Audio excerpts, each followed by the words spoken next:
This is the Big Stories Podcast, where we tell the amazing and inspiring stories from across the Big 12 Conference. Welcome back to Big Stories. I'm your host, Cleon Wall. Fox's Big Noon Kickoff revolves around the biggest game in the Big 12 this week. BYU and Cincinnati are just part of our number one storyline. We've got plenty to talk about, though, in this edition of Big Stories, including college basketball. But first, the Big Stories Top 5 Teams. Producer Chase Davison joins me for this edition of the Top 5 Teams this week. Chase, I'm going to tell you right now, this week it was really tough to pick the top 5 teams. I think there's one team out there, it was like, yeah, I can easily put them here. Everyone else, I'm like, I can put you here, I can put you here, I can put you here. You get the first pick. You get to be number 5. So who was number 5 this week in the top 5 teams in the Big 12? I got the Sun Devils. Stood strong against West Virginia team that has been playing a very different ball than they were 1 month ago. QB Jeff Sims, who many have doubted in the past, had an extremely impactful game, 3 touchdowns, over 200 yards. Honestly, with the way Arizona State's been playing, this game was a miracle to win. They are still in the Big 12 championship race, by the way. Obviously not as likely as others, but they're hanging in there. So Arizona State's my number 5. Here's the problem. I also had Arizona State number 5, but because of our rules, which means I cannot pick the same team, I have to pick someone else. So actually, Arizona State is not number 5 to me. My number 5 team is going to be, I can't believe I'm going to do this, Texas Tech. And you're thinking, why? Why would you pick Texas Tech? They are so good right now. That's all I can say. They are so good right now. I could probably put them at number 1 almost every single week, Chase. But I'm choosing not to put them at number 1. I'm going to put them at number 5. By the way, my favorite stat from this game with Texas Tech, they led 38-2 at the half. So the Red Raiders scored all the points in the first half, including a safety on themselves. So they just dominated UCF. And again, I can't think of another way to say that they should not be the number 1 team, except for the fact that they've set the bar so high. It's like, I need you to be really good. I need you to be like you did against BYU. I need you to be really good and beat another really good team. And UCF is not a really good team. So that's why I have them at number 5. Hey, they won't be in the poll next week unless I give it to them because they're on a bye this next week, but they probably should be number 1. They're my number 5 team this week. So that means my number 4 team, that's Arizona State. And pretty much, I don't know what else to add. I mean, yes, they beat a 4-7 West Virginia team, but at least they were a hot 4-7 West Virginia team. Yes, they were up 22-10 and gave up 13 straight points, including a 90-yard pitch and catch from Scotty Fox Jr. to Sincere Bowers. Great name, Sincere Bowers. But they won with the backup quarterback, like you just said, and they also kicked a field goal with less than 2 minutes to win the game. So, I just couldn't put Kansas State in the top 5 this week. They were the other team. So it was just like, who do I put? So Arizona State, you're my number 4 team. Chase, who is your number 4 team? At number 4, I have Utah. They are still showing why they have so much firepower on offense, and there is a reason that they're one of the highest ranked 2-loss teams in the country. The Baylor offense still had a pulse a little bit there. They got that electric passing offense with Sawyer Robinson. Robertson, by the way. Sawyer Robertson. They had 17 points in that second quarter, but despite Devin Dampier being pretty banged up, not being able to play most of this game, backup freshman quarterback Bird Ficklin was insane.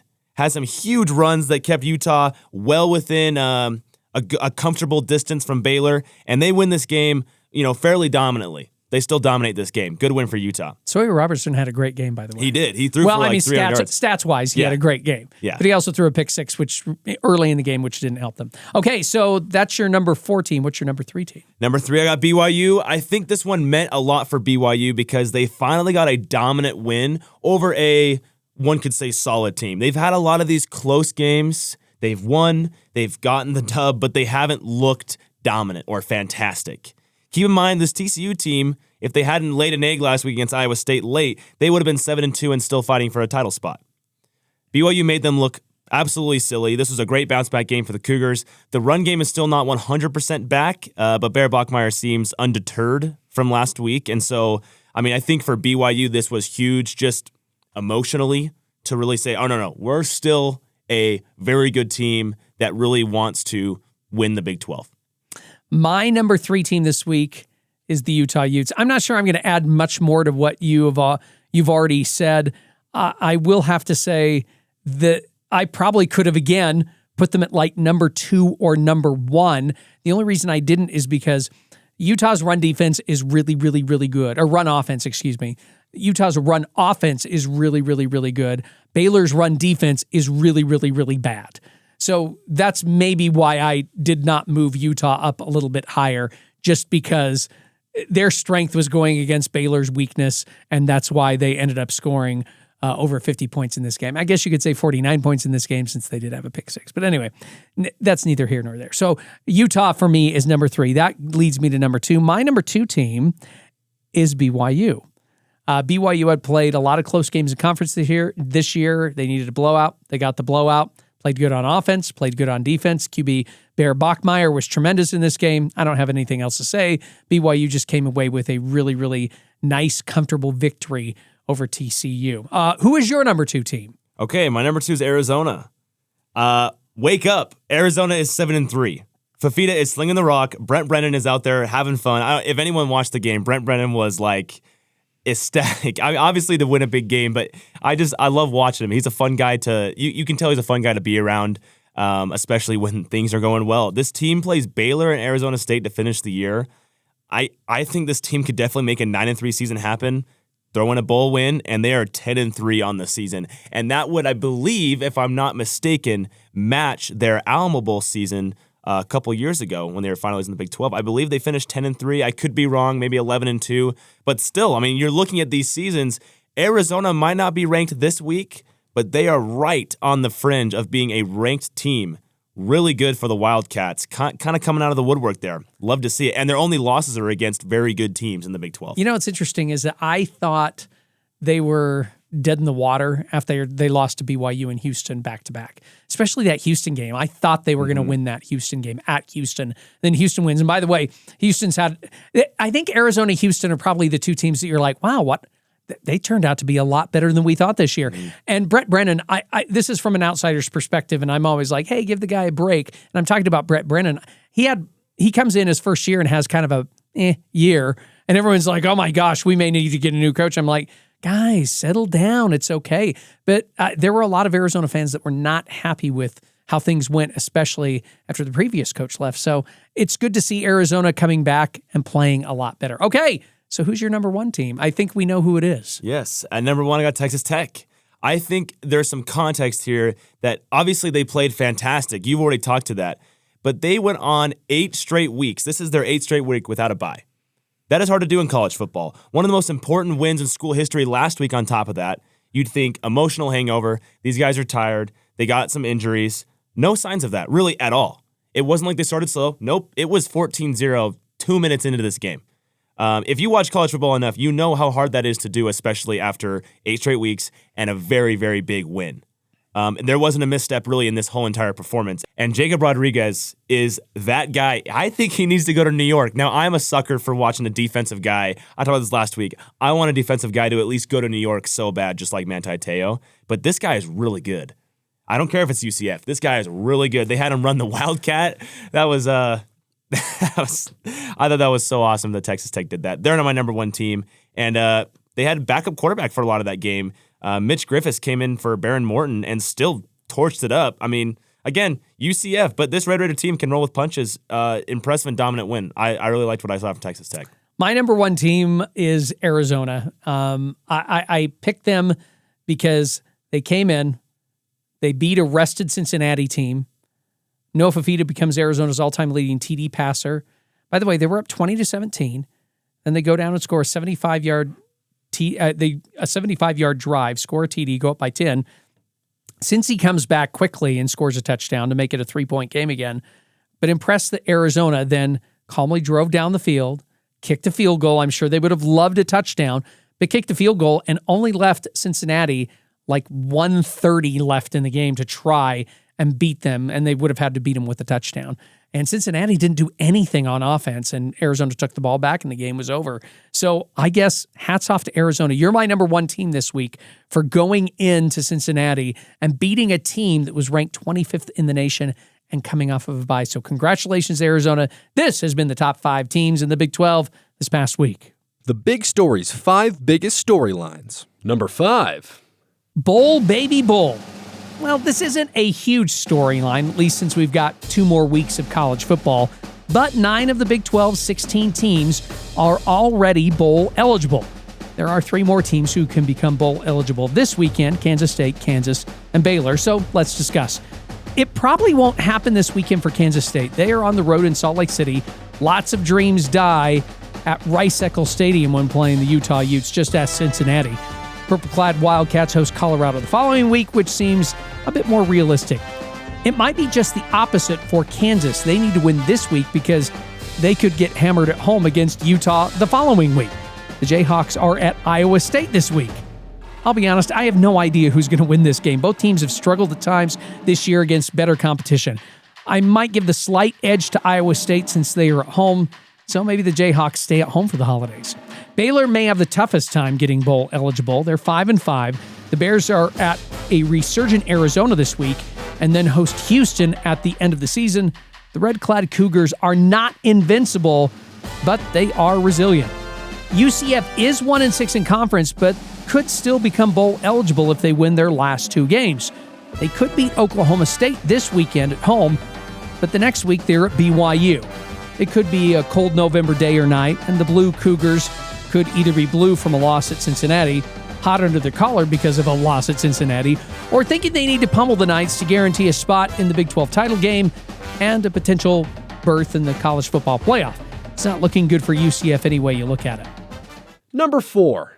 The Big 12 is looking as strong as ever in the early part of the college basketball season. Houston and Arizona picked up impressive wins after a few weeks, while BYU learned a big lesson back east. Lots of other teams started out the season undefeated. We are reviewing every team in the Big 12, and this week we've got 3 teams. Let's start with the University of Utah and join Alex Markham of the UteNation podcast. The native son has come home. Former Ute Alex Jensen is the head coach of the basketball team after several years coaching in the pro ranks. I know that every basketball team wants to win as many games as possible, but for you, what do you see is the goal for year 1 for this basketball team under Alex Jensen? Yeah, it's kind of a simple and easy one. Everybody wants to be good right away. You're going to see like little bits and pieces to that, right, where it's going to show through. But really, year 1 is about Alex building the foundation and finding what works and going from there, right? So building that foundation. Everybody knows how the transfer portal works nowadays, right? Probably half this roster is not even going to be there next year. And so it's about, okay, who are the right culture guys? Who are the ones that have bought in? Who are the ones that can work perfectly for the foundation of what I'm trying to build? That's what's going through his head, right? And he wants long, athletic, physical-minded guys, right? That are good defensively, and it's going to take some time to build. He's got a unique angle where he strongly believes that, he can still build a program and keep those guys there and develop them. That's a bold thing to think right now, just with the lay of the land and everything. But it could be possible. We'll see. I know that the backing is there, but at the same time too, when I say that Alex talks about wanting this to be a foundational year, he's not going to burn those favors that the boosters have told him. Hey, look, just come to us, just ask. He doesn't want to burn those favors in year 1 when he wants to still try to get a grasp of everything. Transfer guard Terrence Brown, he's the team's leading scorer. He led Fairleigh Dickinson last year in scoring. He's also leading the team in assists and is, also the team's worst three-point shooter with at least 10 attempts. What's been exciting but also maybe a little concerning? I know we're very early in the season, Alex, but what have you liked about what you've seen? And maybe you're like, what does he still need to work on? I mean, I like that they get the nice leads, but then it's not good that they dwindle fast. You can tell that it's a much more athletic team. You can tell that there's buy-in. You can tell that there's excitement from the team. The fan base will follow. It's going to take time. Everybody's joking around right now about the fans in the arena, but it's football season, right? And until football season is done, you're not going to see the big type of crowds and everybody wanting to buy in like you would hope. Like it used to be back in the Majerus days when Alex was suiting up wearing number 50, right?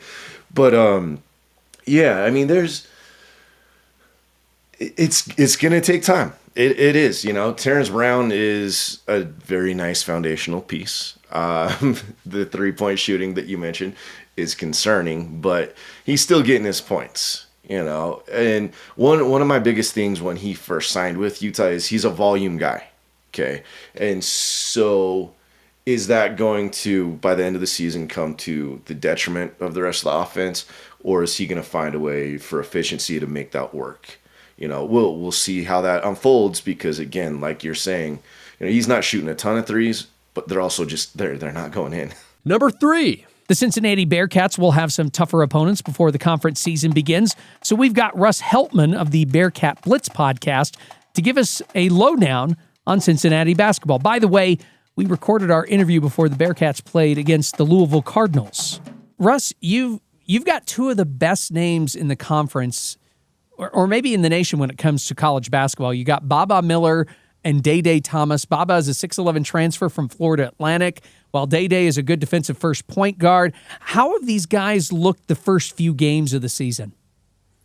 Day Thomas has been fantastic. He has come back with his extra year of eligibility and been one of the top players in the Big 12 so far, I would say, through 4 games. Just coming off a 16-point outing against Mount St. Mary's. I mean, this team might be 2-2 instead of 4-0 without Day Thomas. He's been filling up the stat sheet, super efficient. Cincinnati's shooting just below 65% from the free throw line, but that's not because of Day Thomas. They'd be in the low 50s without him. He has been just all over it. Really, really good shooting the ball from there. Really good shooting the ball from deep.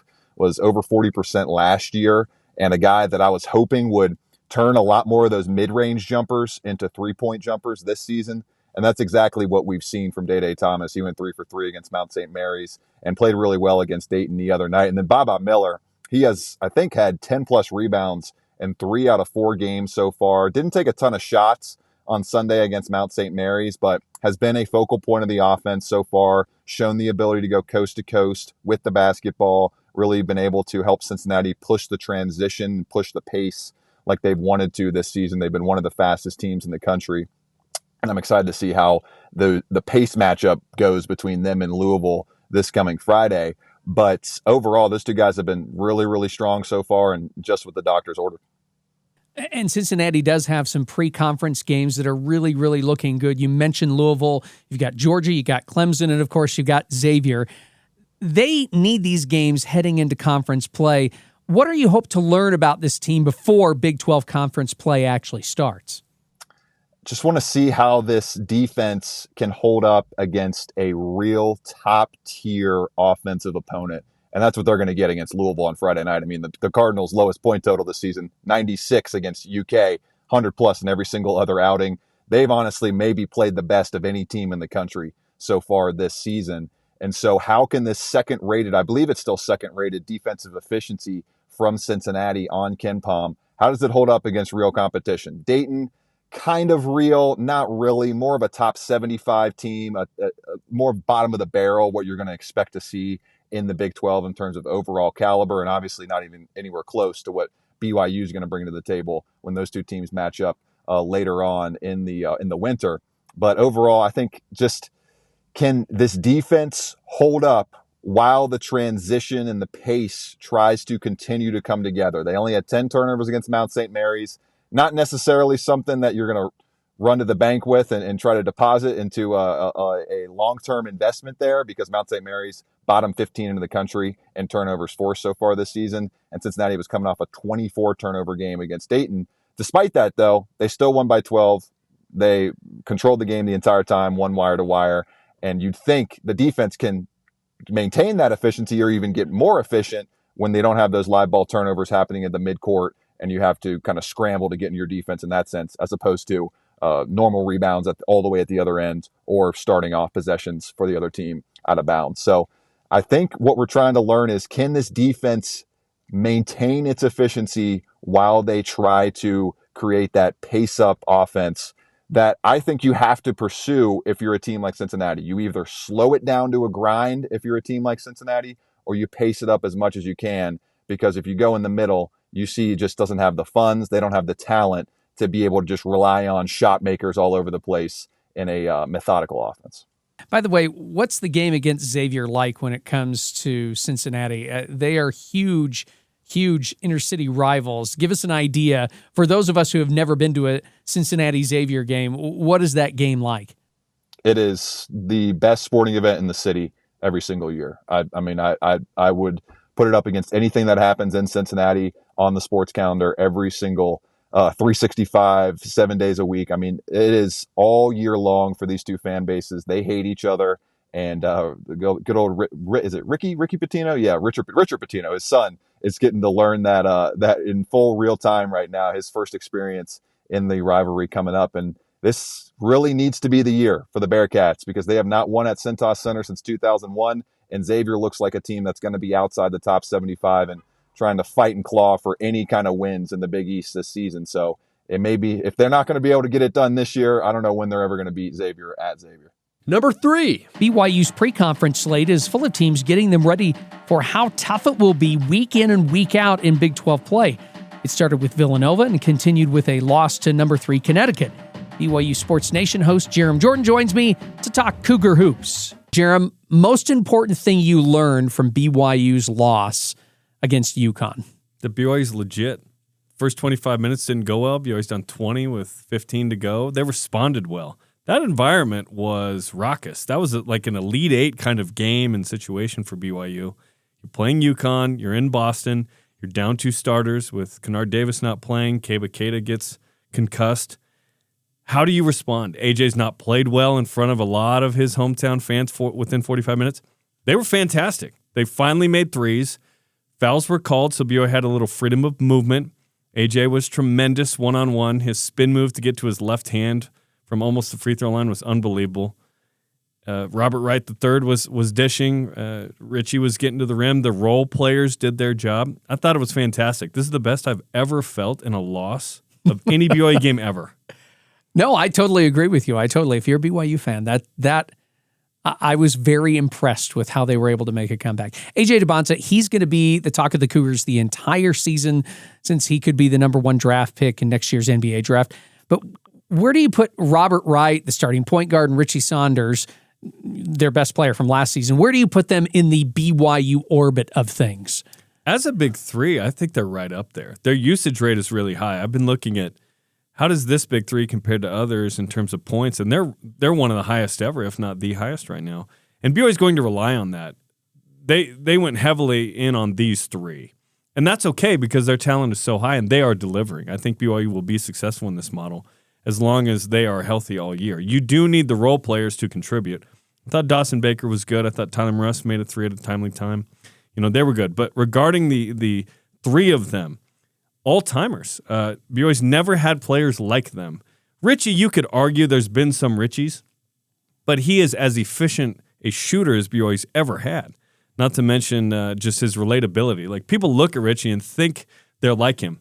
You're not. You're not 6'6" and jumping 38 inches and shooting. And you can't finish with your left hand most of the time. His finish bag is tremendous, and he's so quick. He's a 0.5 guy. Within 0.5 seconds, he decides whether he's going to just race at the cup or he's going to put it up. And so I think that this team's really unique, and these 3 are going to carry you. And AJ can get a shot off whenever he wants. Robert Wright III can get to the rim almost every time he wants. Unfortunate turnover late in the game, but Rob helped you get to that point. So I don't go, there's one play. Well, he made a lot of plays before that. Don't forget it. So it's fun to watch these 3 get after him. Number 1. So you're saying there's still a chance. There are plenty of football teams eligible to make it to the Big 12 title game. You should go check out the permutations KSL.com's Josh Furlong put together. It comes from a University of Utah perspective, but it's exhaustive and will let you know all the scenarios needed for your team to get in. Of course, some teams are already eliminated, but there are still a lot of teams eligible. 3 of those teams include Cincinnati, BYU, and Utah.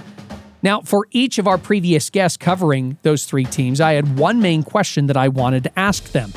If the team you cover wins out, tell me why they deserve to be in the college football playoff discussion. I thought it was a great question for all of our guests, and then Arizona went into Cincinnati and beat the Bearcats to ruin everything. So I asked Russ Heltman of Bearcat Blitz what happened to Cincinnati in the last 2 games that led them from being at the top of the conference to now being tied for 3rd. I think the level of competition just went way up, and Cincinnati just hasn't been able to meet that moment, whether it's an untimely turnover here, a turnover on downs there, a mistake on the offensive line to give up a really big sack. It's just been really untimely plays for Cincinnati that have let things kind of spiral away in the sense of the Utah loss. And then when you look at Arizona, I mean, drops in key positions for the Bearcats did them in. Brendan Sorsby took a lot of heat from the Bearcats fan base after the game, but he ended up being the highest graded player for the Bearcats offense by Pro Football Focus in the game. Drops killed them. 2 drops, massive drops down the field, one by Jeff Caldwell, the other by Isaiah Johnson, were the difference in a 30-24 game that so close to a narrow win for the Bearcats, but they just weren't able to get it done. I was very scared for the Bearcats about that game against Arizona. Noah Fafita showed why he has been the Arizona quarterback for multiple years, had, I believe, his highest graded outing as an Arizona Wildcat in that game. He was completely lights out. And on the flip side, the defense has a major pick-on problem with its secondary right now. Barrett Bachmeier and Coach Sataki, I'm sure, are going to be zooming in on Daniel James, Matthew McDoom, Christian Harrison. I mean, there is not a lot of size in this Bearcats secondary, and it showed in a big way down the field on some pinpoint Noah Fafita passes last week. And we could see that from Bear Bachmeier here, especially if Cincinnati cannot contain Bear Bachmeier as a rushing quarterback. UC has been terrible against scramblers this year, and we know Bear Bachmeier can get it done with his legs. How have they done, meaning the Bearcats defense, how have they done against the run on the whole? You said that they've struggled against quarterbacks who can scramble. What about against rushing attacks that, how have they handled them so far this season? A little bit better against Arizona, although I think they gave up 181 yards on the ground. It was more so a big damage day for Noah Fafita through the air, but I think the health of Dante Corleone has kind of been how this Bearcats defense has gone throughout the year. He was dealing with an ankle injury throughout much of the end of September, throughout October, got it healthy over the bye week, and he ended up playing a season-high 45 snaps against Arizona and seemingly shored up the middle of that defense a little bit more. They're basically in the middle of the pack nationally, no matter what you look at in terms of overall rushing statistics, but I would say the run defense is probably as good as it's been all season leading into this game with Dante Corleone feeling as healthy as he is. 7-3 so far this season for Cincinnati. I look at that, and maybe if you were looking on the outside in and not thinking about the last 2 losses, you're thinking, wow, Cincinnati's actually having a pretty good season. If you took that and looked at it from the outside in without thinking about those 2 losses, have they had a pretty good season so far? Everything's gravy from this point on, in my opinion. I mean, I had them going 7-5 overall. They're already at 7 wins. You get to 8-4, or you win out here, go 9-3, you win a bowl game at all. I mean, anything that happens the rest of the way, I think would be mostly considered a success outside of a 7-6 finish and kind of a complete whimper down the stretch, not winning any games after the triumph over Baylor. So, to me, I know a lot of the fan base is frustrated right now with feeling like Scott Satterfield late season struggles are starting again, but I kind of framed it to everybody after the loss on Saturday. I believe Cincinnati has the second least talent on 24/7 Sports' overall talent composite ratings among all power conference teams outside of Wake Forest entering this season. So when you think about that aspect and just how much of a culture job has been done here, how much of a shift has been there from the Luke Fickell transition to now, how much of a great coaching job that entails, I think you got to take 7-3 right now. And I think any fan, if you told them at the beginning of the season you would be 7-3 with a nip at night game and a chance to take out a ranked BYU team at home and get your 8th win, you would take that and run with it. Russ Heltman of Bearcat Blitz podcast. Thank you so much. And hopefully we'll talk to you in the future. Yeah, of course. The Utes have 2 very winnable games the next couple of weeks. So that means they have a slight chance of making the college football playoff. But I think there needs to be a lot of chaos in other conferences for Utah to be considered without winning the conference title game. So I asked Alex Markham what he thinks of the Utes' chances. Oh, I love it. You're putting me on the spot. Really when it comes down to it, a lot of people hate hearing it. The metrics love Utah. Look what they're doing to teams not named BYU, not named Texas Tech, that are both right in the thick of it. Right? Those are 2 really, really good football teams. Now, you also take a look at it, the Texas Tech game. Everybody hates these cards being pulled. Devin Dampier was nowhere near healthy that game. From what I had pretty much been told, he had to be shot up in order to be pretty much over 50% for that game. He couldn't run, and then they're controlling Baron Morton enough, knock him out of the game, and then the backup comes and lights him up, right? So all those weird things with that. Utah's a good football team. They went toe to toe with BYU. BYU was the better team on that day. You put that game at Rice Eccles, you put that game on a neutral field, all bets are off, right? Those 2 teams could play 10 times and each win 5, And so really just when it comes down to it, Utah does have an electrifying offense. You'd like to see them have a better deep passing game, right?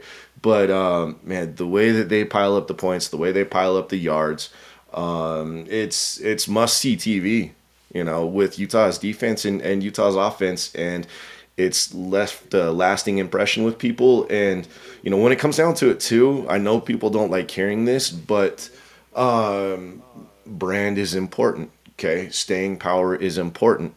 I know that you're BYUradio, so I'll use this as a positive for BYU, okay? The fact that they were in it until the end last year and barely left on the outside looking in, that's going to help them this year. It is. The fact that Utah has done what they've done for over a decade, granted, I get that Utah had the situation with the quarterbacks last year and that was out of their control, right? But the fact that Utah's done what they've done for over a decade, it still resonates with people. Right. And so when it comes down to those small little things at the very end to push things over the edge, Utah and BYU both have a really, really good case at this. I know this is kind of a long answer for you. So the one other thing I'll say with this, okay, the way I look at this is at first I was like, Big 12 could get 3 teams in. It's to me, it's not looking that way now. So it's one of those where I almost sit back and still feel like Utah's best shot is as an at-large. But with it being an at-large, it's, okay, Texas Tech being in the conference championship game, BYU not, and Texas Tech playing somebody like a Cincinnati. Cincinnati in that game, okay, if they lose to Texas Tech and Utah keeps doing what they're doing, then it's going to be a very interesting debate between Utah and BYU and who can get that at large bid for the second spot with the Big 12. There will be 2 Big 12 teams. Bold prediction.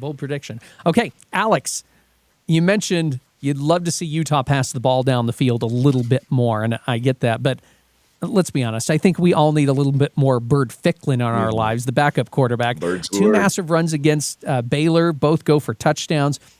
What needs to be done for him to get more playing time, and can he actually be a threat in the passing game?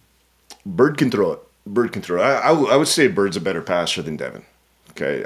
When it comes down to all that stuff, though, I have constantly steadfastly said, like, Devin is QB1. There is no QB controversy right now. Everything else, all the intangibles he does and brings to the game, it's big, right? But you have to figure ways to get Bird involved. To what level Devin is still dinged up is unknown to an extent, right? But he's not the same. I mean, that's why they have Bird in there doing those runs. And yeah, he's dynamic. He's extremely dynamic, but you've got to hit those points. And they do a little bit when he's in, where it's not going to be just the runs. You're going to sprinkle in the passes a little bit here and there. And then that's when the conversation is going to get that much more interesting. I'll tell you, like, again, Devin is QB1. It's going to be a very interesting conversation going into the off season when you look at those two guys and say you can only keep one, okay? You might have to look at it like a Moneyball approach. And Bird is extremely, extremely intriguing, and that takes nothing away from Devin. Senior night for Utah coming up against Kansas State. Of all the guys that are going to leave this program after this season, who's the one guy you're going to miss next season from this season's football team? From this season's football team? A non-senior, Spencer Fano. He's been crucial, to anchor the line the way that he has, he took a chance on Utah as a big time recruit. Now Utah is, there's no way he stays next year. I mean, I've seen him mocked anywhere from 1 to 5. I don't know that he goes that high, but at that moment, right? And just the fact that he's leaving, and now Utah's got, rivals just barely put out their 2026 top 300 rankings. Utah's got the number 3 overall player in the entire class, an offensive tackle, coming in to take his place. But at the same time too, Spencer's one of those guys that's going to be tough to replace, and everybody should look back just at fond memories with this guy on him taking a chance at Utah and coming in as such a top level recruit and following through and still getting better and putting himself in that position. Alex Markham, thank you very much for joining us here on the Big Stories podcast, for everything that you've given us about Utah football and basketball. Leon, my friend, thank you.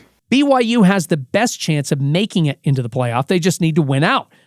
But do they also need to win the Big 12 title game to get in?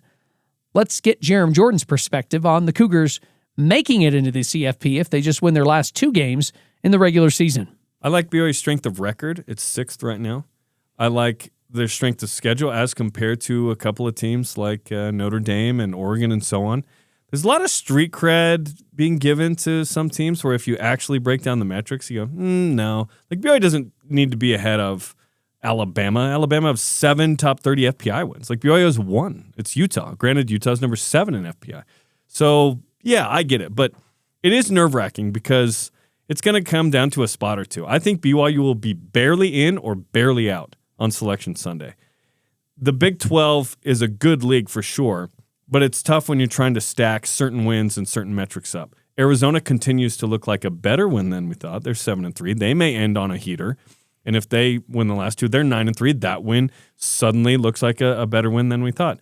But in terms of like the top 20 wins, he's got 1, and it's Utah. And it's a great sort of backboard, as Spencer Linton has called it, because Utah can't get above BYU very easily. If they have the same amount of losses, BYU is the head-to-head. If they have one less loss, in BYU's case right now, like, BYU has the edge in that. So I hope they're in. It's tough in the 12 team where 2 from outside the top 12 may take 12 and 11 in the top 12. BYU could be the 11th team in the country, 11-2, and not get in. That'd be so disappointing, Cleon, because the last 2 years, BYU's been a tremendous team. In the last 23 games, BYU's 20-3. They have to have a playoff appearance. I think back to 01, 06, 07, 09, where BYU was one of the best of the rest and never had that BCS berth, that New Year's 6 in independence they were hoping for. It needs to happen because I don't know how many times you can continue to do this. We hope that BYU next year is 10-2, 11-1 regular season. What they are doing is incredible. The last 2 seasons and this year, BYU is a top 12 team in college football. We need something to show for it, and it has to be the college football playoff. Now, if they, by December something, decide that they're going to expand to 16 next year, now we would be in. We would be saying, BYU's in. It's just what seed? Are they hosting a home game? Are they top 8? I feel like it's probably not going to be an at-large. And if BYU gets in, they'll have to win out and beat Texas Tech. BYU's offense looked stellar in their win against TCU. Quarterback Bear Bachmeier looked really good, while running back LJ Martin looked solid. Could you make an argument for BYU passing the ball a bit more? And I mean, I guess I could, but I also know that we talked about this before about how good they are with play action passes. And so I go back and forth. I'm like, maybe they could pass the ball a little bit more, but you really need the run game to work. And so I'm just wondering, could you make an argument that they could pass the ball a little bit more just because Bear's looking more accurate? At least he did in this past game against TCU. It seems like Aaron Roderick's preference is that play action is how you pass effectively, especially down the field. We saw a second half against Iowa State. BYU wasn't relying on the play action pass per se. It was pretty predictable that it was Bear run or nothing, and Bear was going on non-designed runs, and I think he's really good when it's kind of open. And when an opposing team goes man-to-man and their backs turn and Bear can just start running, that's an effective play, right? But Bear will pick them apart if they just drop 7 or 8. I think it's pick your poison against Bear. He's effective in either way. And BYU did a great job against TCU running the ball. TCU was the second best run defense in the Big 12. We forget that. BYU established the run well. The final stats didn't look amazing, but it's more about success rate. That is, are you getting the percentage of yards on a given down that you need to move the chains? BYU was very good in that department. They scored on the first 7 possessions. The defense, I thought, was better than the offense in the game because TCU scored a season-low 13, second lowest total of 298. 2 picks were amazing, 1 for a touchdown, which, by the way, that Tanner Wall touchdown was amazing. He's got the grass in the face mask. He can't even see when he comes out of it. They rooted him on the sideline. It was this cool moment. Bear could pass more. Sure. I think Aaron Roderick is good at what does this game require? Let's do that. And 9 out of 10 times, that's worked this season. Okay, last question for you, Jarom. If you're a BYU fan going into this game against Cincinnati, the thing that probably worries you the most, I would think, is Brendan Sorsby. He's not the most accurate quarterback in the world, but they've also had some drops when it comes to wide receivers too. But, I mean, he's big. He can move. He makes big plays. I'm wondering your thoughts on BYU's defense keying in on Cincy's quarterback. I think BYU has the personnel to contain him. I don't think they stop him. He's a very good runner. In fact, I looked last week prior to the Arizona game how he was doing against teams with winning records. He really struggled as a passer. I need to update the information, but he was sub 50% completion percentage against winning teams. He's a good rusher, though. He had 7 yards per carry. So BYU is going to have to be unique in what they bring at him. His ability to run, his ability to throw. He doesn't turn it over a lot. He has 4 picks all year, but 2 were last week. 1 on the first play of the game for Cincinnati's offense. Arizona's pass defense, similar to BYU's, in that they take the ball away. They don't allow big plays. I think BYU is going to have success because their defense is so varied. And right now, the pass rush is really effective for BYU. 4 sacks last week. They have 3+ and 4 of 5. That's good. That number, we've craved that number. Last year, it was only 20 sacks all year. BYU passed that a couple games ago. Sorsby's a playmaker. They have some good wideouts, a decent run game. They are very balanced. They're kind of a 200-200 team. But TCU came in with the vaunted pass game. BYU limited them to 10 completions. Whatever you do well, I think Jay Hill does a good job of limiting what you do. And then obviously takeaways are big. So I'm excited to watch this game. Cincinnati's a good team. I'm kind of bummed they lost, actually. I wanted them to come in on a heater, rebound from the Utah loss. They got embarrassed before the bye week. Nope. They have to have this win, too, to even get a tie-breaking scenario. And by the way, if Houston loses and Cincinnati loses and Arizona State loses, BYU actually clinches a spot in the Big 12 title game this week. That could happen. So there's a lot to play for BYU the next 2 weeks. And Cincinnati feels like, hey, if we win, maybe we got a shot. So it's fun. We've craved this context for a long time. In Independence in November, we didn't have any of this. We're talking about the college football playoff and tiebreakers for the Big 12 title game. This is awesome.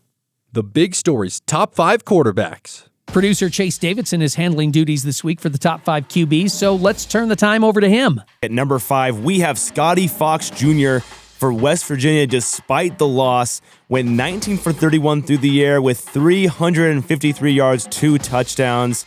West Virginia has a bright future here, but at number 4, we got ASU, who won this game. Jeff Sims, 207 yards and 3 touchdowns. Now he is ahead of Scotty Fox Jr. because they won this game, and Jeff Sims was the unlikely hero to help ASU tackle West Virginia and hang on in the conference title race overall in the Big 12. Yes, Arizona State is still in the conference title race, and Jeff Sims' performance was massive. At number 3, we have Barrett Bachmeier, the true freshman for BYU, 350 all-purpose yards. He goes 23 for 33 with 2 touchdowns.